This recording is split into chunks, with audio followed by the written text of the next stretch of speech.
छत्तीसगढ़ में नक्सली घटनाओं और आपराधिक वारदातों को लेकर लगातार सियासी बयानबाजी होती रही है।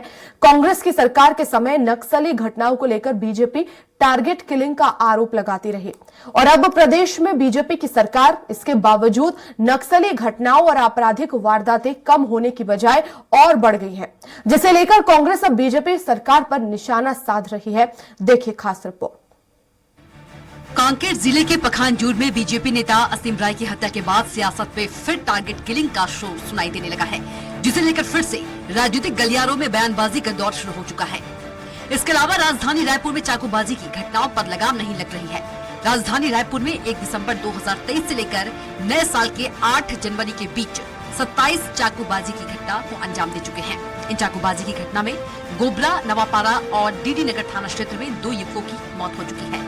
बदमाश इतने बेखौफ हो गए हैं कि वे सरेराह किसी के ऊपर भी चाकू से हमला कर रहे हैं। बीते साल भर की प्रमुख वारदातों पर नजर डालें तो इन बीजेपी नेताओं के नक्सलियों और अज्ञात व्यक्तियों ने की हत्या।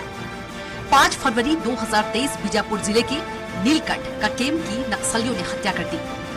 10 फरवरी 2023 को नारायणपुर जिले में सागर साहू की हत्या की। 11 फरवरी 2023 को दंतेवाड़ा जिले में रामधर अलामी की नक्सलियों ने हत्या की। 29 मार्च 2023 को नारायणपुर जिले में बीजेपी नेता रामजी डोडी की हत्या की। 21 जून 2023 को बीजापुर जिले के रहने वाले अर्जुन काका की हत्या की। 20 अक्टूबर 2023 को राजनांदगांव के मोहला मानपुर में बीजेपी कार्यकर्ता बिरजू तारम की हत्या की।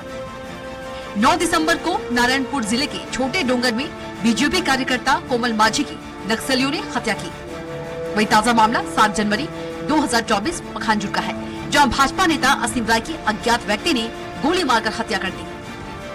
कांग्रेस के प्रदेश अध्यक्ष दीपक बैज ने कहा कि बीजेपी सरकार आने के बाद कानून व्यवस्था चरमरा गई है। बीजेपी के अपने नेता सुरक्षित नहीं है। बीजेपी पहले इसे टारगेट किलिंग कहती थी, तो अभी यह कौन सा किलिंग है? भारतीय जनता पार्टी के खुद के कार्यकर्ता सुरक्षित नहीं है। जब सरकार में नहीं थे, ये लोग बोलते थे कि हमारे नेता और कार्यकर्ताओं का टारगेट किलिंग सरकार करा रही है। मैं आज पूछना चाहता हूं भारतीय जनता पार्टी की सरकार से कि आज भी पूरे प्रदेश में वारदातें हो रही है, चाहे चाकूबाजी हो या नक्सली वारदात हो। अगर पहले टारगेट किलिंग था तो अभी कौन सा किलिंग है?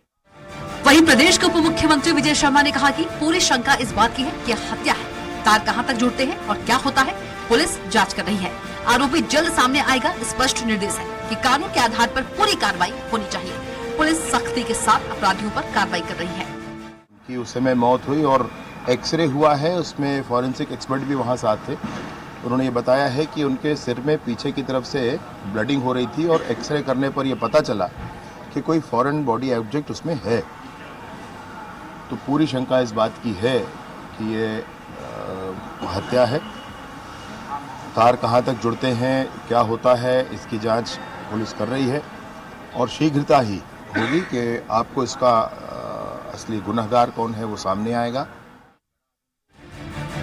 बहरहाल प्रदेश में सियासी शोर के बीच नक्सली घटनाओं में लगातार इजाफा हो रही है। वहीं राजधानी रायपुर सहित ज्यादातर शहरों में चाकूबाजी और आपराधिक वारदातें बढ़ती जा रही है। अब देखना होगा विधानसभा चुनाव में कानून व्यवस्था को बड़ा मुद्दा बनाते हुए प्रदेश की सत्ता पर काबिज हुई बीजेपी सरकार लगातार बढ़ती नक्सल और आपराधिक घटनाओं पर कितना और कब तक लगाम लगा पाती है।